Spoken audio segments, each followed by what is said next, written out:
Good morning, everyone, and thank you for joining the Turn Visits into Deals Hosting International Buyers in the U.S. webinar. I'm Tiffany Kosier, Marketing Manager at WUSATA, the Western United States Agricultural Trade Association.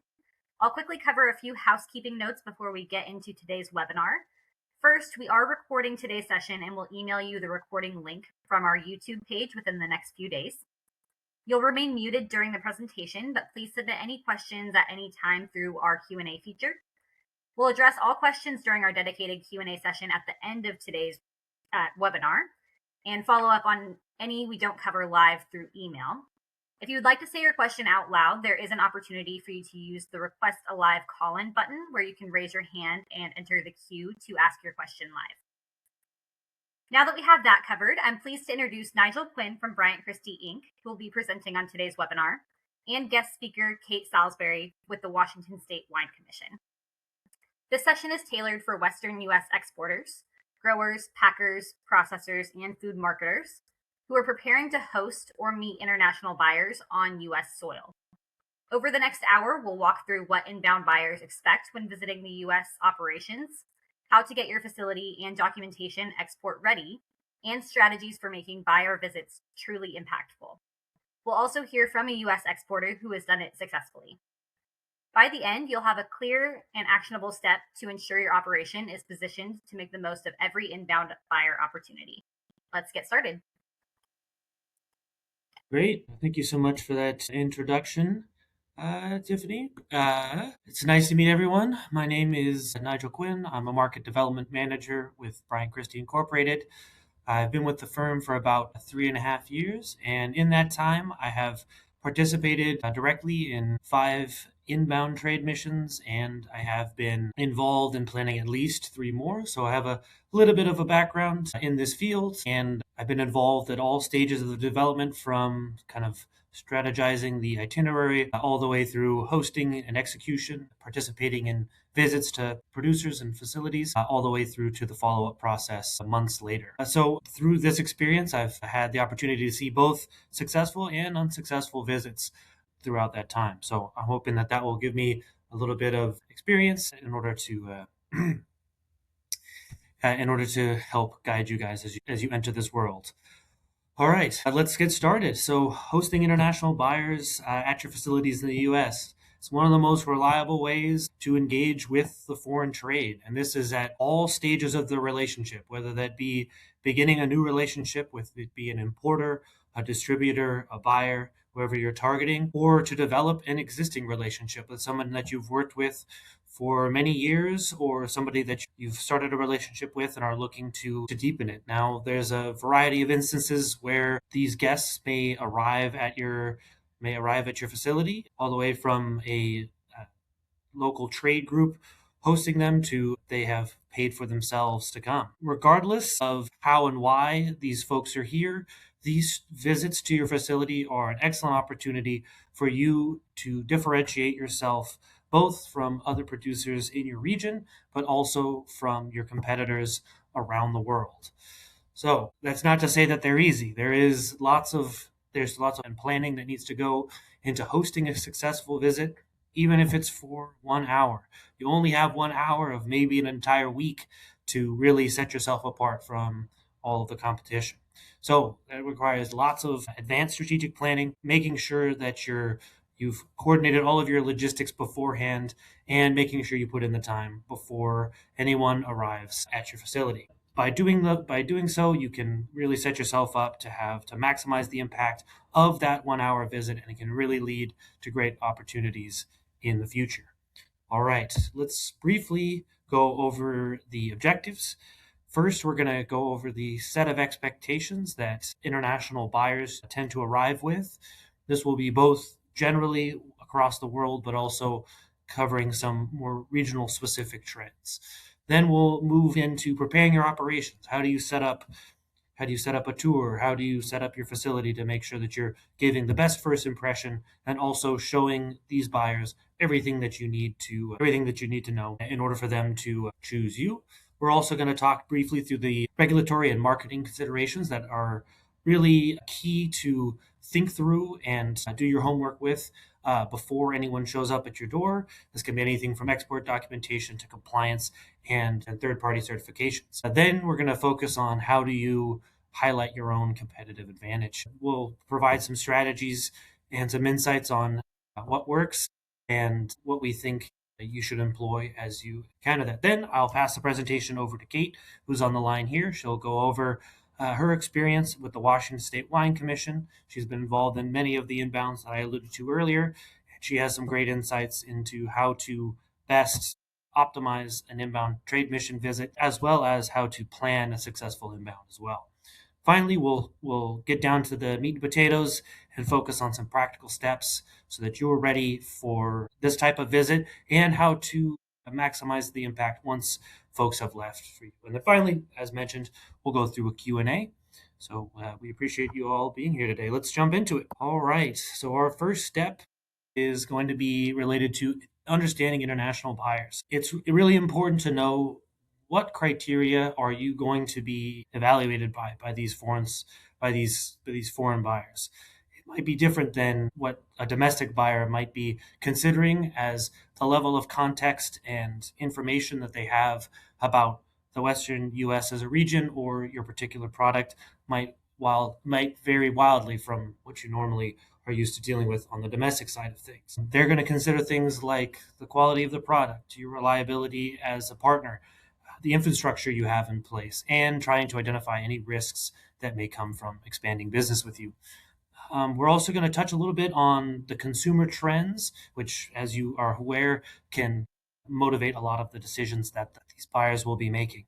All right, so let's hop into it. International buyers, when they're visiting the Western U.S., are arriving with a couple of expectations. There is a reputation for consistency, reliability, and innovation here in the U.S., and you want to be making sure that you are at the very least meeting that standard, and in cases where you excel, celebrating your difference and putting yourself out there. There is also a strong emphasis on demonstrating your food safety system. That can go with documenting your programs, highlighting your recognized certifications, and doing everything you can to show that you are mitigating the risk on your side so that they can purchase with confidence. Oh, excuse me, my voice is going out. Apologies. Another great thing that they will be looking for is making sure that you have great traceability and compliance in your processes already. That way, when you have new requirements for entering their market or starting to work with them, your system can adapt. Your system will be able to meet and achieve what they're looking for. And this is in terms of labeling. This is in terms of pesticide residues. This is in terms of phytosanitary requirements that they have. And they want to make sure that even if you're not 100% perfect on paper already, you have a robust enough system that you can pivot and meet those requirements as they need. And then finally, across many markets, demonstrating your sustainability practices and your responsible production is a big expectation, mainly because of all of the innovation that's been done in the Western U.S. in terms of both of these categories. And allowing as many opportunities for them to evaluate the environmental impacts and steps that you take to mitigate negative environmental impacts will definitely go well to make a good impression with them. So these are very much general things across the international space, and we can't forget about the specifics for these markets. Each of these buyers are coming from a specific market with a set of consumers with their own set of values, their own preferences, and that is really a key driver for them. So doing a little bit of that pre-market research to figure out what they're looking for, what those consumers resonate with and identify with, will help you to tailor your presentation to what they're looking for. Let's talk about global trends. In recent years, we have seen a shift for healthier foods, for fresh foods, for clean labels, and for premium products. Buyers have heard this from their consumers, and they are looking to source accordingly. Sustainability, as I've already mentioned, is a big issue in the international space. So by showcasing your efforts there, you will differentiate yourself from your competition. Buyers are often comparing suppliers against each other to see who is talking the talk, but also walking the walk. And another thing that can help with both of the previous points is they're also looking into what certifications you have. They can be baseline requirements in some markets, and they can be added bonuses in other. That said, presenting these certifications, whatever they may be, and we'll get into a lot more detail on that later in this presentation, will be great. Also, something that you can do in advance is to look through what certifications are viable in the market of whatever group is coming to your facility, and making sure that either A, you have that, or B, you are able to find similarities between verified certifications and those that you have already achieved. Finally, the retailer and regulatory pressures play a major role in these purchasing decisions. Buyers are usually beholden to downstream requirements, which means that if you understand that and you can look into these what those pressures are, you'll be positioning yourself better to meet their needs and overcome any of the concerns that they may have. All right, now that we've talked about generally what to look into, let's go region by region and talk about some of the specific trends that are happening from the main areas that come here to visit and go on inbound missions. As I mentioned, it's really important to anticipate priorities and preferences for these buyers as much as we can. And we'll start with Latin America. Here, buyers are often prioritizing competitive pricing and consistent availability. The priority here is a strong long-term relationship. You'll always be able to deliver. The quality will always be good, and they will respond very well to you being very responsive, keeping the communication channels open, and ensuring that this is a two-way partnership. Moving over to Europe, sustainability and standards. This comes with social responsibility as well as environmental standards are usually strict requirements and will be needed for you to enter the European market. There's a lot of agricultural products created over there, and getting into the market will help you to stand out and honestly differentiate yourself from your EU competition. As is mentioned here on the slide, buyers are looking closely at the environmental impact, your ability to deal with compliance requirements, and your documented practices to show that you can adapt to each and every new requirement that you'll be required to comply with. Sorry, that was a kind of a circular sentence. Apologies. Moving over to Asia, there is an emphasis on high quality appearance. This is related to both the product itself and the packaging as well.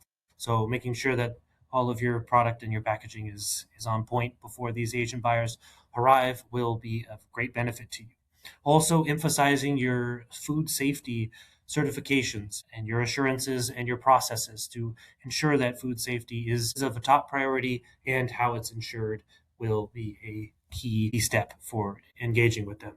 So our key takeaway here is that these expectations, they vary region to region, and tailoring your message to those will be of great importance and will require a good amount of pre-visit homework where you look into this stuff and you try to establish how you can best establish yourself and meet these needs. All right. Next section. Once you've done a little bit of research and you have a general idea of what your guests will be expecting, it is time to coordinate internally to make sure that you are set up and ready to go as soon as their boots hit the ground. Now, this means working with your facility, your team, and making sure that the professionalism is first and foremost amongst your considerations. This ensures that you have a clean and organized facility, that your staff understands their roles, and that the product samples and specifications are ready to present and you're ready to address questions as they arise. We highly recommend having multiple pre-visit meetings in order to set expectations amongst your internal team so that everybody knows what they're doing and is ready to follow up as needed. Also, I'm just going to say from personal experience, making sure that everybody is on the same page is probably the best thing that you can do. regardless of how clean everything is, regardless of how well organized, regardless of all of the documentation that you can provide, if there's not somebody there who's warm and welcoming and is a good speaker on both your story and your product story, that can be a real disqualifier and leave a bad taste in the mouth of some of these guests. So making sure you have the right person there to greet and be hospitable will go leaps and bounds, because it will help you stand out amongst your competition and just in general. All right. Another thing that you're going to be emphasizing here with your preparation is that you're showing your capability and your production facility, that and shows that you can maintain your current domestic relationships as well as you enter this new possible international relationship. Moving on, let's go through a checklist. Now, these are some of the characteristics that will be evaluated by the buyers. They're looking for clean, organized, clearly marked facilities. It signals that you have a strong management system and that your attention to detail extends beyond throughout the entire process. Another thing that I highly, highly recommend is to plan your tour route in advance. Make sure that there's a logical flow between the steps. Make sure that it highlights your strengths without disrupting production as going. I know from personal experience that buyers tend to really appreciate seeing the processing happening in front of them, but then also not making themselves be kind of the center of attention and derailing your normal processes. Also, we highly recommend that you focus on the key issues and concerns. So if they're looking for sustainability, demonstrating how you incorporate sustainability at the processing level or wherever you're having them go. Your staff is also going to play a key role. As I mentioned, your employees should understand the purpose of the visit and demonstrate professionalism throughout. This is beyond just the initial host, but all staff that they will interact with. Finally, having clear safety and visitor protocols in place will be very essential. This involves safety gear as needed and communicating procedures in advance before you're on the floor, so that they show that you operate with discipline and care on all issues, which will be a good thing for establishing long-term partnerships. Moving on, we have presenting your product with credibility. When showcasing your product, presenting it exactly as it would arrive in the buyer's market is something that is essential. This includes having pre-rendered export packaging, labeling, and understanding how pallets or however you ship your product would be set up. This shows that you're ready to take on this additional partnership and that it will not affect the deliverability. Next, printing and providing clear and concise specification sheets. This should outline the size, the grade, the packing style, the shelf life, and the storage requirements for your product. The buyers will need this detailed organization in order to evaluate you versus your competition, and we highly recommend creating a printed out sheet so that the buyer leaves with something that reminds them exactly how prepared you were for when they're following and they're reflecting on all of the products that they've seen throughout their trip. Having that written, concise summary of how prepared you are will go a long way for you. This is another opportunity. You always want to be highlighting your certifications, displaying them, and demonstrating where they fit into the process will be of a great boon to you. Now, finally, on this slide at least, clearly explaining what sets your product apart from all of your competition, whether it's flavor, reliability, innovation, or if you have a very unique story, anything that really sets you apart in comparison to your competition will go leaps and bounds. Finally, buyers, they need that compelling reason to choose and expand their relationship with your company. So anything and everything that you have is good to present. Now, buyers also want to see that you have control over your production from start to finish. This can explain how lots are tracked from the field through the facility and to the final shipment, and how quickly you can isolate a problem as they arise so that they are mitigating their risk. And you should be able to also, as part of this, outline your recall protocol and your crisis response procedures. Even if you've never used them, or you've only ever had to use them once, having that ready to go and incorporated into the tour will go a long way to show that you have thought through it and that your procedures are strong. Demonstrating how your records are maintained and how they're accessed. Showing an organized digital system. You don't have to show them your whole system, but demonstrating how these systems are regulatory ready and efficient will be a bonus to your organization. Having sample export documentation, showcasing your familiarity with invoices, with packing lists, and with any kind of certificate that is required as an additional import requirement will show that you understand international shipping and that you are ready to export.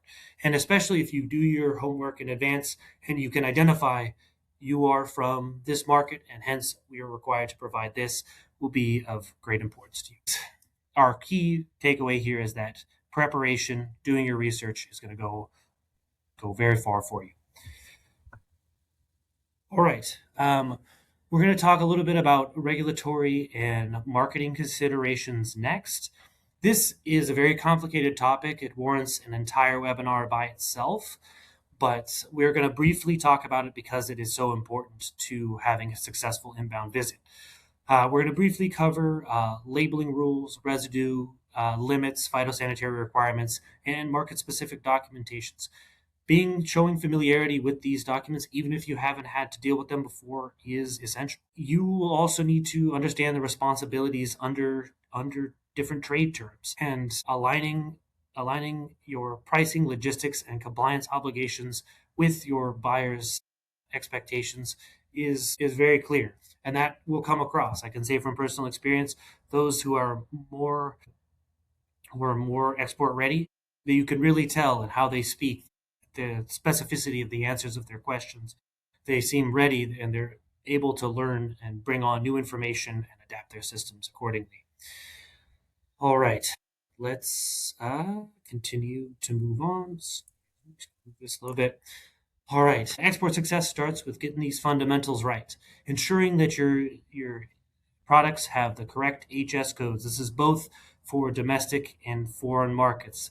The first 6 digits of the harmonized standard codes, or HS codes, are the same across the board. However, both the US and many foreign markets will have more specific codes following those 6 digits. So knowing those codes for both the United States and the market that you're interested in entering is essential. Understanding the phytosanitary inspection or treatment requirements before shipment discussions is appreciated. Buyers expect you to be proactive in this. Also, demonstrating your compliance with existing domestic U.S. safety regulations, whether that be from the FDA or the USDA, shows that you're already used to complying and you have strong discipline in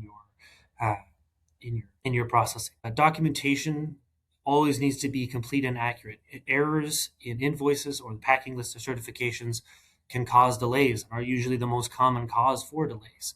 They're also easily avoidable as long as you, as mentioned earlier, the best way to communicate with this to buyers is to mention your experience with previous shipping to other international markets.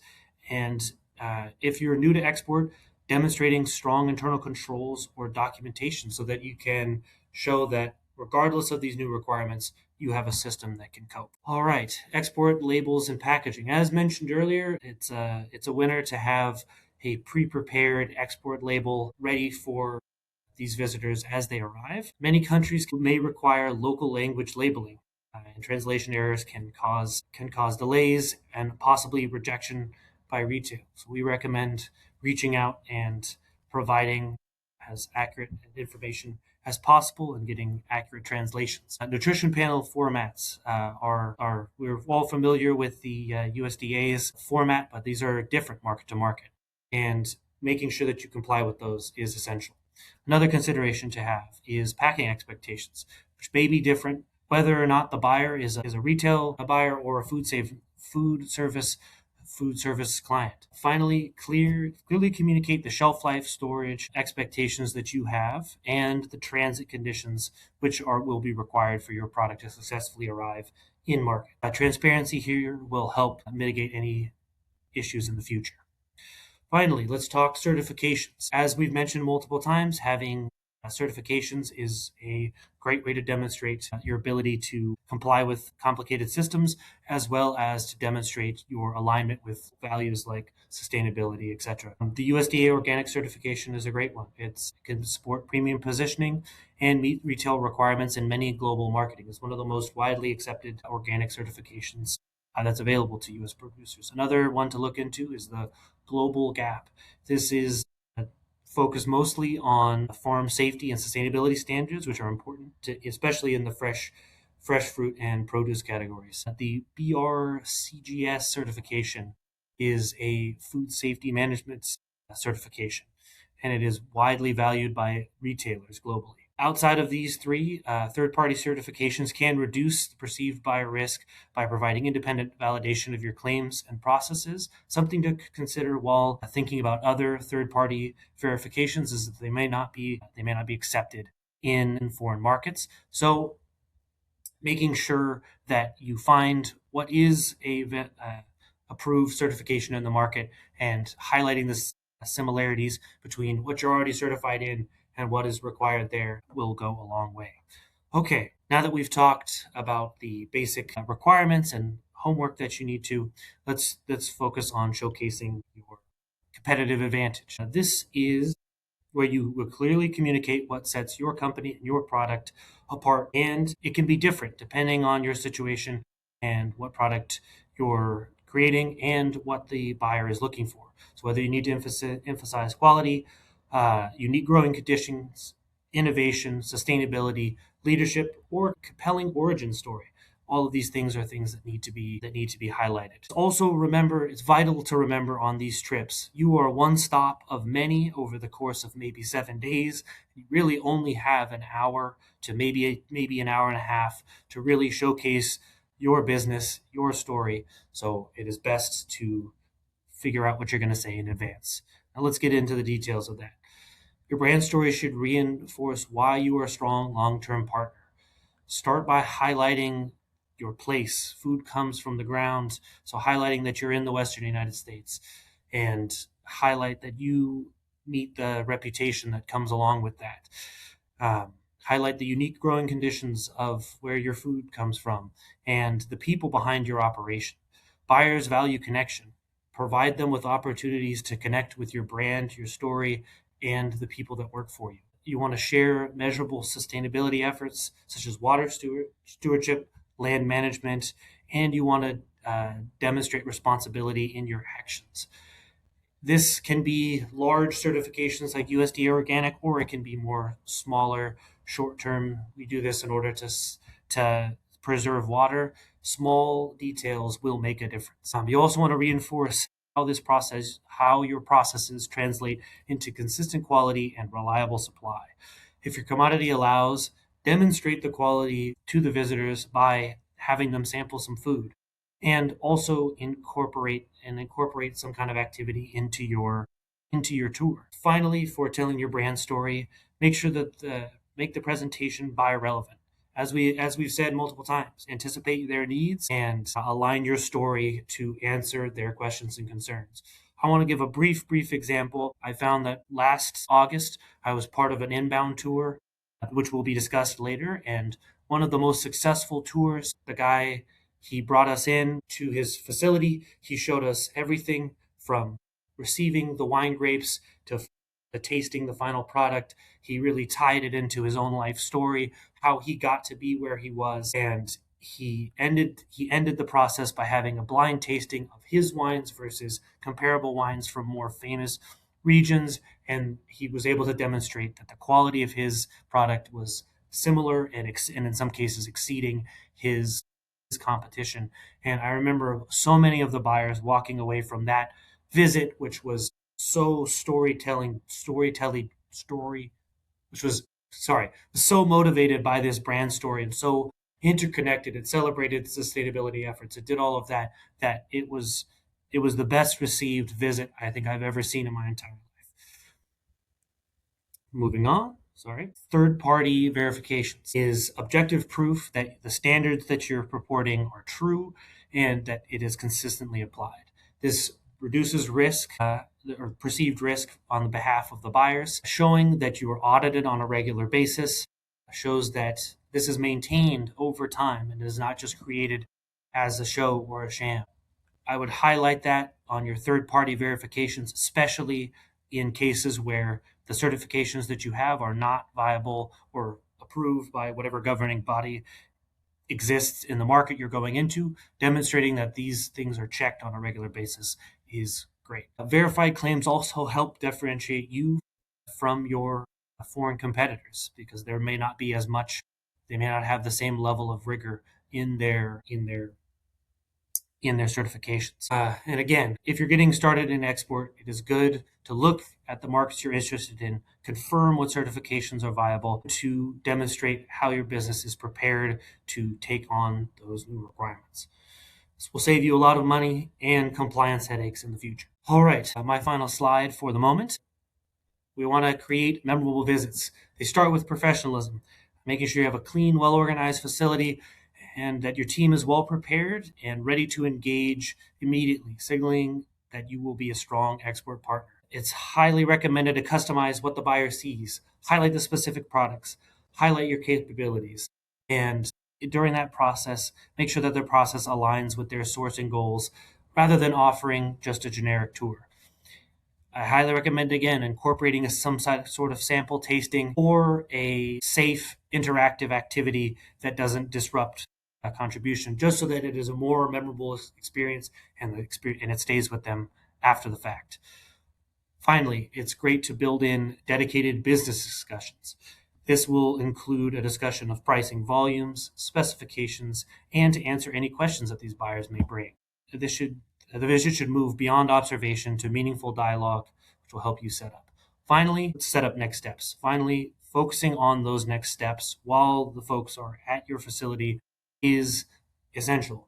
Agree on follow-up actions, exchange contact information, and agree on timelines for quotes or samples in order to maintain the momentum that the visit has created. All right, my voice is going away and I've taken up enough of your time, so I'm going to pass the presentation over to Kate Salisbury from the Washington State Wine Commission and let her take it from here. Kate, let me know when you need the slides changed. Perfect. Thank you, Nigel. Perfect. Okay, my name is Kate Salisbury. As mentioned, I'm the International Marketing Manager for Washington State Wine. So we're a state agency that represents all 1,000 plus wineries in Washington State. I would say most of what we do is split into two categories: doing work in our target market. So that looks like trade tastings, masterclasses, media and trade education and outreach in those markets. And then the other half would be bringing buyers and media to Washington State, which we put under the umbrella of inbounds. And we always say that this is the most important thing that we do to create ambassadors for our state. So it's the best tool in our toolbox for what we're trying to do as the Wine Commission. So next slide. So what makes an inbound different than those other trade activations that we do? So unlike trade shows where you're kind of one of many, and no matter how much beautiful photography we use, it's really hard to differentiate yourself in that setting and that kind of business atmosphere that trade shows create. In an inbound, you control the whole context of the visit. And you're really building, as Nigel mentioned, that emotional connection with the people that you're spending so much time with.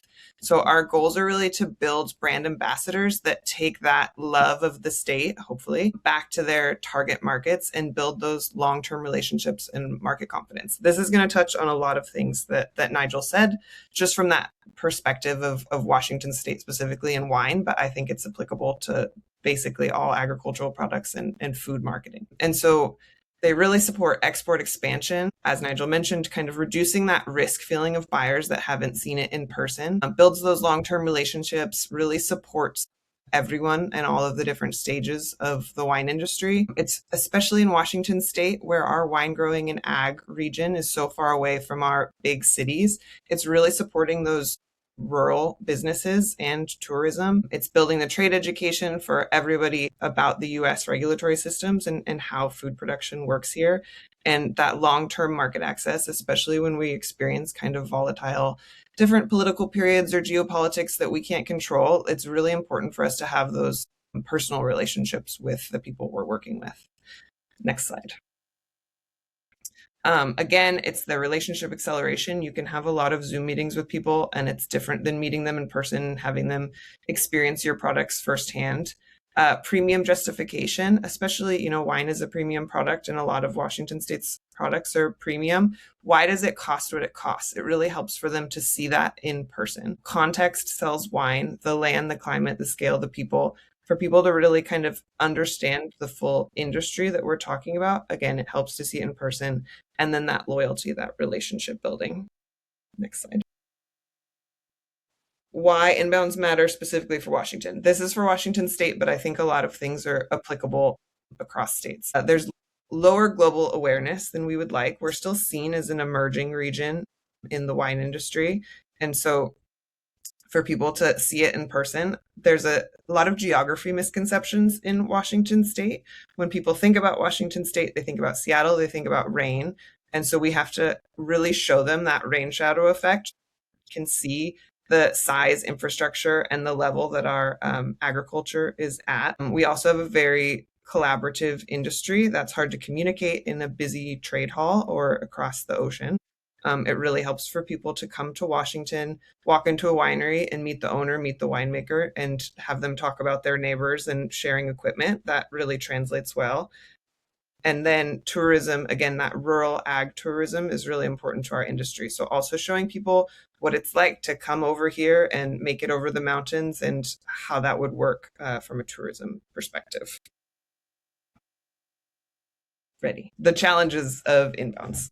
Let's be honest, they're very expensive from the organizer point of view, especially, and from an individual company's point of view. If they're choosing to host maybe the buyers for a meal, it's expected in our industry that you're paying for every part of this. So that's transportation to Washington State. That's all the transportation in state. That's lodging. That's meals.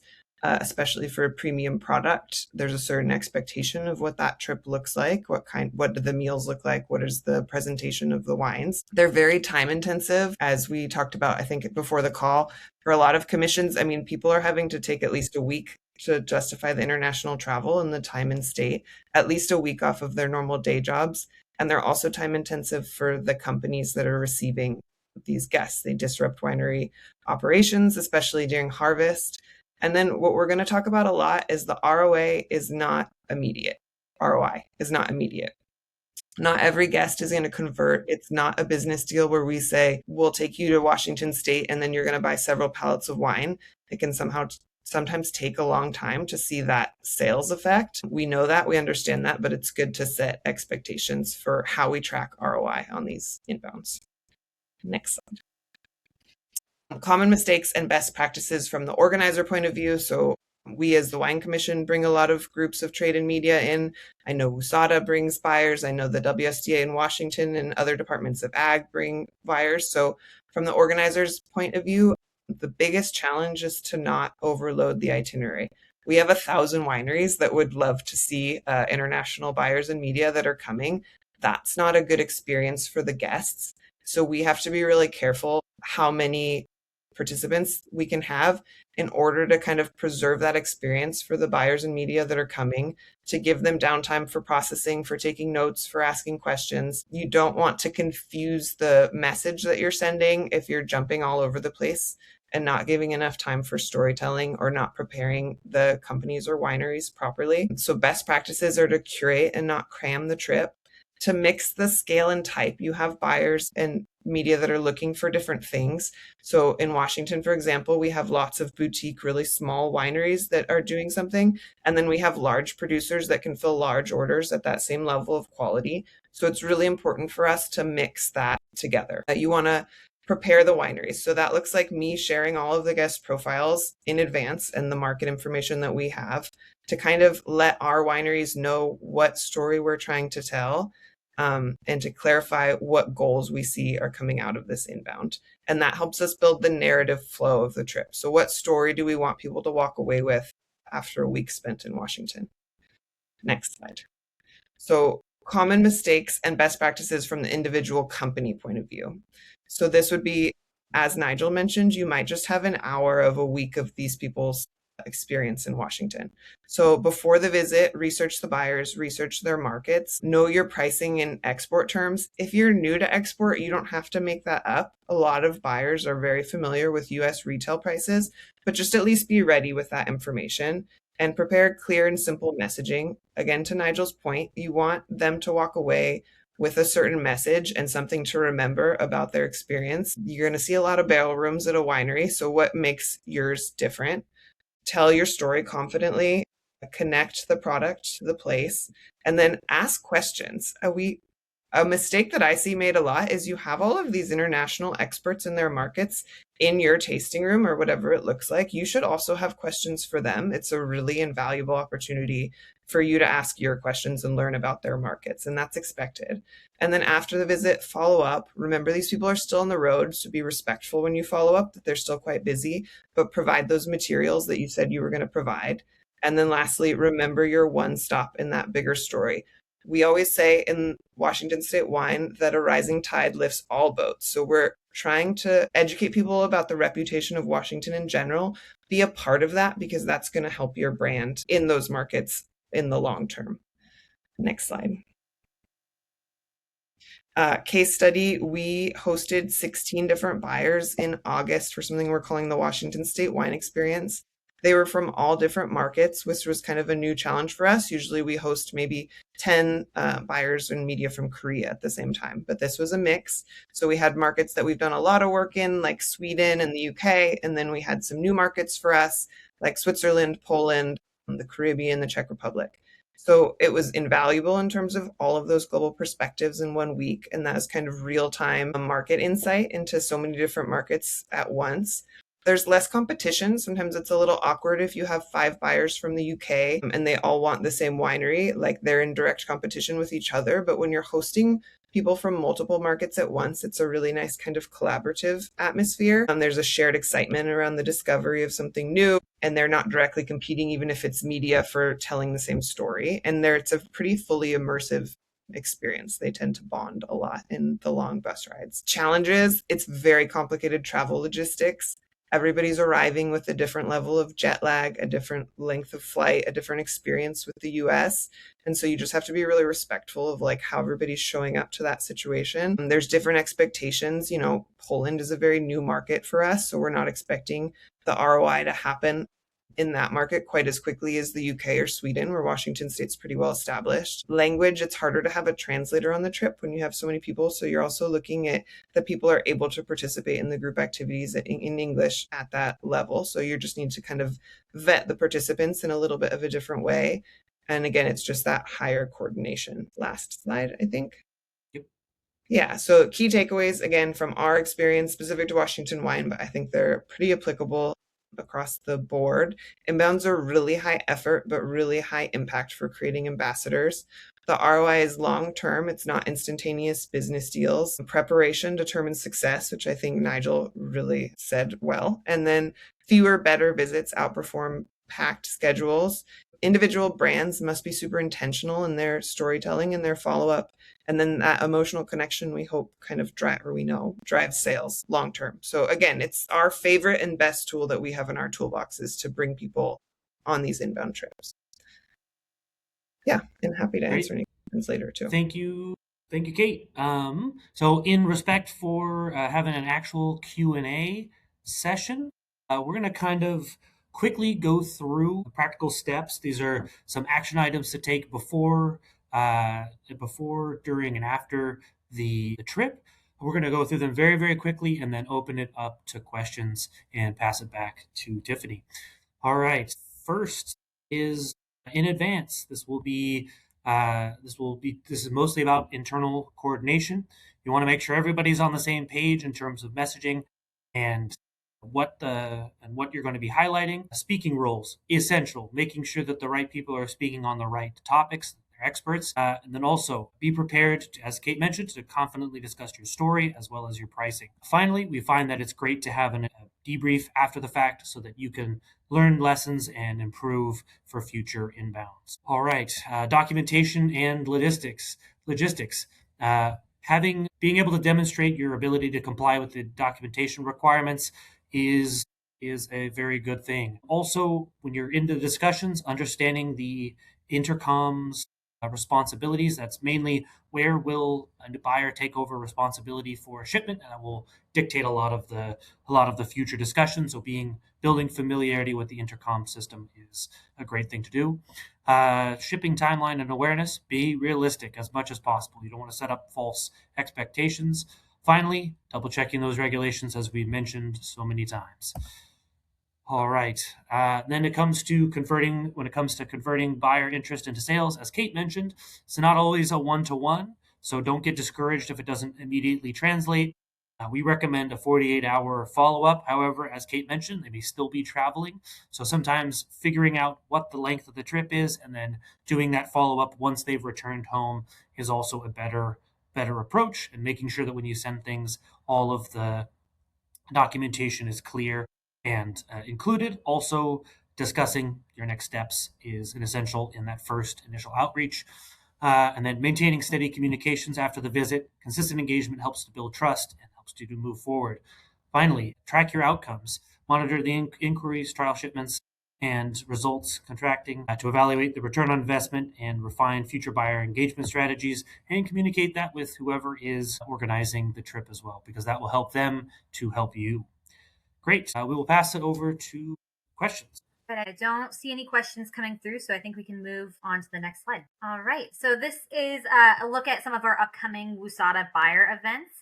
So you'll see Best of the West happening in April, Canada Consumer-Oriented Inbound Trade Mission happening in June, and then Korea Ingredients Inbound Mission to Idaho and Oregon in July. If you are interested in any of these events, feel free to pop over to our website, wusata.org, to sign up.